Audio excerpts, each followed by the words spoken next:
कोटद्वार पहुंचे पूर्व मुख्यमंत्री हरीश रावत का कांग्रेसी कार्यकर्ताओं ने किया भव्य स्वागत।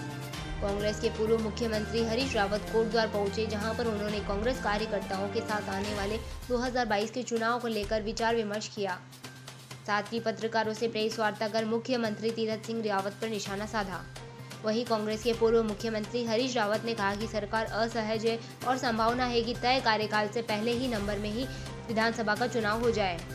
उन्होंने कार्यकर्ताओं को अभी से चुनाव में जुट जाने का आह्वान किया। प्रदेश सरकार पर कोटद्वार की घोर अपेक्षा का आरोप लगाया गया। कहा कि मेडिकल कॉलेज के नाम पर महज बयानबाजी हो रही है, धरातल पर कोई काम नहीं हो रहा है। लाल डांग चिल्लर खाल मार्ग व कंड आश्रम पर भी सरकार की चुप्पी साधे हुए है। बीजेपी सरकार ने मुख्यमंत्री परिवर्तन करके जो काम किया है, इससे प्रदेश की जनता संभलने वाली नहीं है।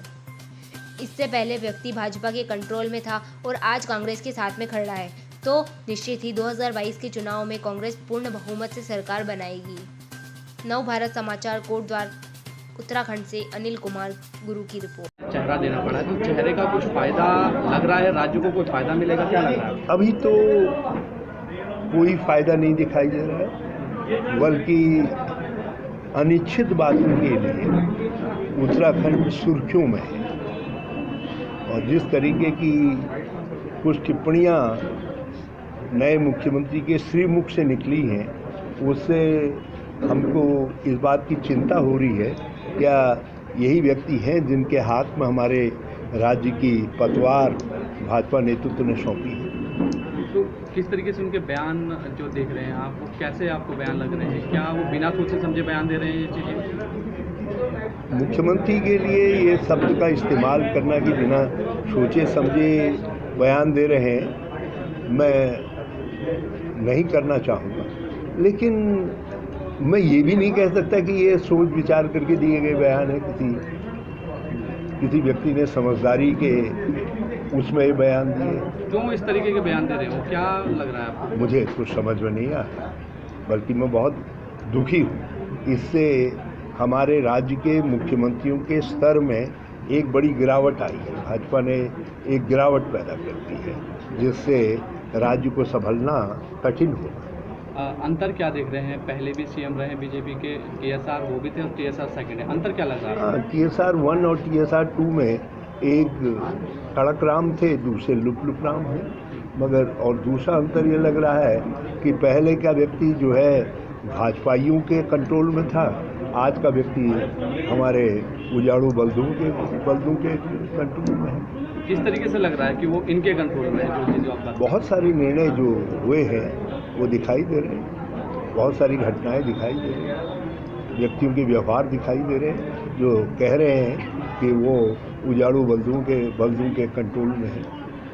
कोटद्वार के परिप्रेक्ष्य में बात करें तो क्या लग रहा है, यहाँ पे कुछ विकास हुआ है? जैसे कि आपने कहा कि उपहास कोटद्वार का किया है 4 सालों में। हाँ, मैं स्पष्ट तौर पर मेरा आरोप है राज्य सरकार पर, मेडिकल कॉलेज को लेकर के, हमारे चिल्लर खाल लालढांग सड़क को लेकर के और कंडावा आश्रम को लेकर के, बल्कि अब तो उसमें कॉर्बेट के लिए कोटद्वार पैसेज को लेकर के भी इन्होंने कोटद्वार के लोगों का उपहास उड़ाया है। कोटद्वार हमारा गर्व है और इसका नाम कोटद्वार यूं ही नहीं पड़ा। ये गढ़वाल के जितने कोट किले हैं उनका द्वार रहा है। यहाँ से हमारी संस्कृति, हमारी यात्राएं सब कुछ प्रारंभ होती रही हैं। और यहाँ बड़े पैमाने पर भूतपूर्व सैनिक और कर्मठ लोग हैं जिन्होंने आकर के एक नई संस्कृति को यहाँ पैदा करने का काम किया। उसके साथ इस तरीके का उपहास TSR 1 ने भी और TSR 2 ने भी जो किया है, मैं उससे गंभीर रूप से आहत हूँ। ये मजाक है। वो कहते हैं कि मेडिकल कॉलेज के लिए 1 करोड़ उन्होंने स्वीकृत कर दिए हैं और जैसे ही पहली कैबिनेट हुई उसमें ये फैसला लिया गया। हमने 2 करोड़ रुपये जो स्वीकृत किए और 4 करोड़ स्वीकृत किए, 2 करोड़ अवमुक्त किए हैं। उसका पहले तो बताओ तो सही, उसका क्या हिसाब किताब है? पहले जो जितने शिलान्यास इत्यादि हुए उसका भी तो बताओ। ये नए सिरे से आप मंत्रिमंडल, आप ये कहते कि मंत्रिमंडल की बैठक करके आप ये कहते कि ये 100 करोड़ रुपया हम 1 साल के अंदर कोटद्वार पर खर्च करेंगे, तो मैं ये समझता और ये कहते हैं कि DPR अगले 1 महीने के अंदर बन जानी चाहिए, कोटद्वार के जो मेडिकल कॉलेज के साथ अटैच हॉस्पिटल होगा उसका, और दूसरी चीज़ों का जो है बन जानी चाहिए, और एक फेज मैनर में आप चीज़ों को बताते तो बात समझ में आती थी। हमने 2020 में कि हमारा लक्ष्य था कि इन मेडिकल कॉलेजेस को हम 2020 तक चरणबद्ध तरीके से पूरा कर देंगे। आज 22-21 आ गया है। अब 1 करोड़ रुपया कह करके आप मजाक बना रहे हैं। लग रहा है कि कभी मेडिकल कॉलेज बनेगा कोटद्वार में, ये बस ऐसे ही लटका रहेगा? बनेगा, हमारा वादा है आपसे।